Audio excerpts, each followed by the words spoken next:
Donc bonjour, bienvenue. Je me présente, Joël de Polychain Innovation. Je suis en présence de Guillaume de chez Véhicules électriques Simon-André. Bonjour Guillaume. Salut, Joël. Aujourd'hui, on est ici pour justement les problèmes de peinture sur les modèles 3. On a ton véhicule personnel. Ouais. Pour les biens de la cause, il n'a jamais été poli le véhicule. C'est ça. OK. Puis il n'y a pas de pare-pierre sur le véhicule non plus. Non, donc j'ai absolument rien fait dessus. Donc Guillaume, présentement, le problème d'abrasion, c'est commun sur pratiquement tous les modèles 3. Quelles sont tes recommandations pour éviter ça justement? Ouais, ben c'est sûr, c'est vraiment la forme du rocker, là, qui est du bas de caisse, qui est vraiment mal fait. Vraiment une projection de roche, puis de sable, tout ça. Puis c'est sûr que vraiment la technique la plus simple, c'est vraiment d'installer un garde-boue. Ça va vraiment bloquer toute cette projection-là. Fait que ça, c'est vraiment, ça coûte rien faire ça pour ce qu'on va sauver en peinture. C'est combien vous demandez? C'est 80$ là, pour les garde-boue en avant. On peut en installer aussi en arrière. Okay. Puis, c'est sûr que si ça avait été aussi à refaire, j'aurais mis aussi une pellicule par pierre en avant. Parce que aussi, là, avec les projections de roche qu'on a sur le pare-choc en avant, là, ça a tendance à être caillé. Donc, Guillaume, pour justement avoir l'heure juste sur ta peinture, on a ici un paint gauge qu'on appelle en anglais, un testeur pour l'épaisseur de peinture. Donc, tantôt, tu me disais qu'il n'y avait eu aucun polissage dessus. Ouais. Donc, la peinture, c'est comme si elle sortait de l'usine. Ouais. À ce moment-là, on va tout simplement prendre la mesure ici. On a 173 sur le dessus de l'aile. Puis si on va sur le capot, on trouve à avoir 119.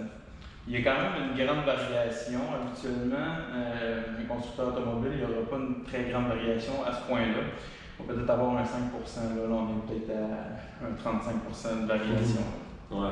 Puis on a mesuré aussi sur les bas des portes sur le rocker, comme vraiment plus bas, là, on avait comme 80, 90. On a 80 millièmes, donc c'est vraiment bas, puis c'est là que le pire est. Exactement. Donc c'est pour ça ta solution justement là, de prévenir, de protéger avec les garde-boue. Puis on peut même mettre un pare-pierre et le garde-boue, ça va vraiment protéger là, vraiment contre les rockers pour éviter le pire. C'est ça.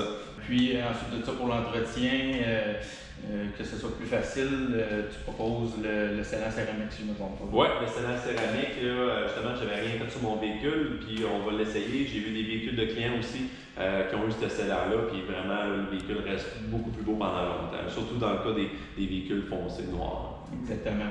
Donc je pense que ça peut être une très bonne solution. On a présentement là, beaucoup de solutions à apporter là, pour régler ces problèmes-là. Ouais, c'est pas des énormes problèmes, c'est des corrections légères, on va dire. Faire des ajustements, on va dire, gardez-vous, ajuster les joints, puis protéger après ça la peinture.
Donc, je voulais aussi parler de l'importance, là, Guillaume, de réajuster là, tous les joints des pièces sur le Model 3. On a également découvert qu'il y avait une pièce de l'aile avant gauche qui était à côté sur une autre pièce, donc ça commençait à avoir, il commençait à avoir de la corrosion là, à ce niveau-là.